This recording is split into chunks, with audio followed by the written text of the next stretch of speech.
नमस्कार दोस्तों, सिकंदर तुफान व्लॉग्स में आपका एक बार फिर से बहुत बहुत स्वागत है। आज मैं आपको उत्तराखंड के एक अन्य प्रसिद्ध तीर्थ के बारे में जानकारी दूंगा, तो बनी रहिए इस वीडियो में। दोस्तों, आप जानते ही हैं कि उत्तराखंड देवताओं, नागों और गंधर्वों की भूमि है और शिव यहाँ के आराध्य हैं। यहाँ बहुत से देवताओं के मंदिर हैं जिनका देवभूमि की संस्कृति में विशेष महत्व है। इन देवताओं की विधिवत रूप से हर साल पूजा अर्चना की जाती है। यही वजह है कि इन देवताओं की झलक यहाँ के रीति रिवाजों में भी देखने को मिलती है। पर क्या आप जानते हैं कि देवताओं के अलावा नागों को भी पूजा जाता है? आज इस वीडियो में नागराज के ऐसे ही मंदिर के बारे में आपको बताएंगे। यह मंदिर है टिहरी जिले में स्थित सेम मुखेम नागराज मंदिर। तो आइए जानते हैं नागराज मंदिर के बारे में पौराणिक कथा। नागराज मंदिर के बारे में काफ़ी सारी कथाएं प्रचलित हैं, जिनमें से एक के अनुसार जब प्रभु श्री कृष्ण ने द्वारिका को छोड़कर केदारखंड की ओर प्रस्थान किया और जब वे केदारखंड पहुँचे तो उनको प्रत्येक पत्थर में भगवान शिव नजर आए और तब श्री कृष्ण ने स्थान प्राप्ति हेतु भगवान शिव की आराधना की और भगवान शिव ने श्री कृष्ण को बताया कि वह रमोली गढ़ी जाएं, जो कि राजा गंगू रमोला का गाँव था, और राजा रमोला से स्थान प्राप्त करें।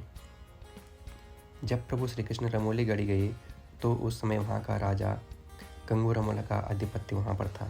श्री कृष्ण जी रमोली गढ़ी ब्राह्मणों के वेश में गए और उस समय राजा गंगू रमोला काफ़ी वृद्ध थे और उनकी कोई संतान भी नहीं थी। वे देवीय शक्ति पर ज़्यादा भरोसा भी नहीं किया करते थे, जबकि उनकी पत्नी रानी मैनावती श्री कृष्ण की उपासक थी। जब प्रभु श्री कृष्ण ने राजा रमोला को भूमि देने को कहा तो राजा रमोला ने प्रभु को 1 इंच भूमि भी देना स्वीकार नहीं किया और प्रभु नाराज होकर पौड़ी चले गए और भगवान श्री कृष्ण के हिसाब से राजा गंगू रमोला की सभी दुधारू गाय और भैंसें बीमार हो गई। तब राजा गंगू रमोला की पत्नी रानी मैनावती ने इसे ब्राह्मण वेशधारी श्री कृष्ण का श्राप समझा और अपने पति राजा रमोला को प्रभु श्री कृष्ण की उपासना करने को कहा और पत्नी के कहने पर राजा गंगू रमोला श्री कृष्ण की आराधना में लीन हो गई। जब उनकी यह आराधना सफल हो गई तब प्रभु श्री कृष्ण ने राजा रमोला को स्वप्न में दर्शन दिए और उनको मंदिर के लिए उपयुक्त स्थान देने को कहा और बदले में उनको पुत्र प्राप्ति और उनके दुधारू पशुओं को श्राप मुक्त करने का आश्वासन भी दिया। गंगू रमोला मन से संतुष्ट तो नहीं थे, लेकिन उन्होंने 6 जगह पर मंदिर बनवाया जो कि रातों रात टूटते गए। यह 6 मंदिर वरगड़ासेम, परगड़ासेम, तलवलासेम, गुप्तासेम, अरोनीसेम और बरोनीसेम के नाम से जाने जाते हैं। जब राजा गंगू रमोला ने मन से श्री कृष्ण जी के लिए 7वें स्थान पर मंदिर बनवाया तो प्रभु श्री कृष्ण ने स्वयं उन्हें नागराज के रूप में दर्शन दिए। इस जगह को परगड़ासेम के नाम से जाना जाता है। भगवान श्री कृष्ण के आशीर्वाद से गंगू रमोला की सभी गाय और भैंस दुधारू हो गई और उन्हें 2 पुत्र प्राप्ति का आशीर्वाद भी मिला। राजा गंगू रमोला अच्छी तरह से प्रभु श्री कृष्ण की शक्ति से परिचित हुए और उन्होंने आदरपूर्वक उनकी शक्ति को प्रणाम किया। तब राजा रमोला ने प्रभु श्री कृष्ण को प्रेम पूर्वक जगह प्रदान की। राजा रमोला के घर में प्रभु श्री कृष्ण के आशीर्वाद से 2 पुत्रों ने जन्म लिया, जिनका नाम विधवा और सिधवा था। आज भी कहा जाता है कि जब कोई दुधारू पशु दूध देना बंद कर देती है तो उस पे नागराज का दोष लग गया और उस दोष को उतारने के लिए नागराज की पूजा की जाती है। पूजा के पश्चात वह पशु फिर से दुधारू हो जाता है। नागराज देवता का दोष सर्वप्रथम राजा गंगू रमोला के दुधारू पशुओं पर ही लगा था। इसी तरह एक अन्य कहानी के अनुसार द्वापर युग में जब भगवान श्री कृष्ण गेंद लेने के लिए कालिंदी नदी में उतरे तो उन्होंने वहां रहने वाले कालिया नाग को भगाकर सेम मुखेम जाने को कहा। तब कालिया नाग ने भगवान श्री कृष्ण से सेम मुखेम में दर्शन देने की विनती की थी। अंत समय में श्री कृष्ण ने द्वारिका छोड़कर उत्तराखंड के रमोली गढ़ी में आकर कालिया नाग को दर्शन दिए और वहीं पत्थर के रूप में स्थापित हो गए। साथ ही कहते हैं कि अगर किसी की कुंडली में काल सर्प दोष है तो इस मंदिर में जाने से उस दोष का निवारण हो जाता है। मान्यताओं के अनुसार यहाँ एक विशालकाय पत्थर है जो केवल हाथ की सबसे छोटी उंगली से हिलता है। कहते हैं कि यदि कोई व्यक्ति इस पत्थर को अपनी पूरी शक्ति से हिलाना चाहे तो यह बिल्कुल भी नहीं हिलता डुलता, लेकिन यदि व्यक्ति अपने एक हाथ की छोटी अंगुली से हिलाए तो यह पत्थर तुरंत हिल जाता है। लोगों की मान्यताओं के अनुसार श्री कृष्ण ने इस पत्थर पर तपस्या की थी। इस पत्थर की भी लोग पूजा अर्चना करते हैं। इस पत्थर को दखदुड़ी नाम से जाना जाता है। इस मंदिर का सुंदर द्वार 14 फुट चौड़ा तथा 27 फुट ऊंचा है। इसमें नागराज फन फैलाए हैं और भगवान कृष्ण नागराज के फन के ऊपर बंसी की धुन में लीन हैं। मंदिर में प्रवेश के बाद नागराजा के दर्शन होते हैं।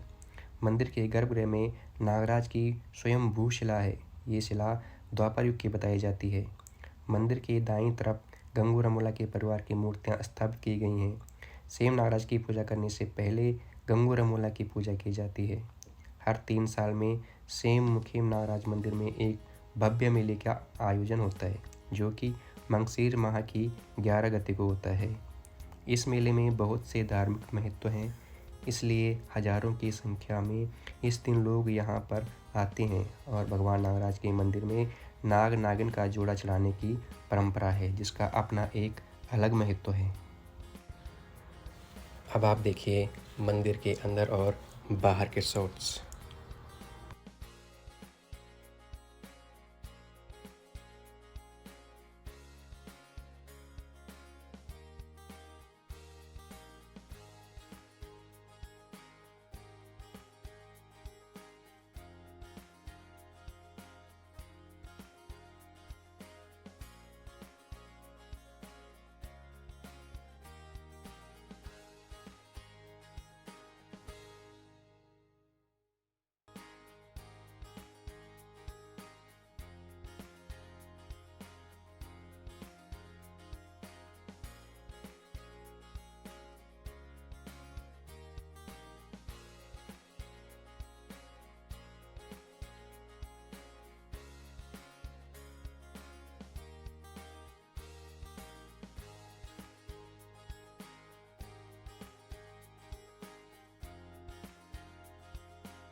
तो ये थी सेम नागराज के मंदिर और उनसे जुड़ी कुछ कथाएं। आपको वीडियो कैसे लगी कमेंट में बॉक्स में ज़रूर बताएं और पसंद आई हो तो लाइक शेयर करें और चैनल पर नए हैं तो सब्सक्राइब ज़रूर करें। मिलते हैं नेक्स्ट वीडियो में, तब तक के लिए नमस्कार।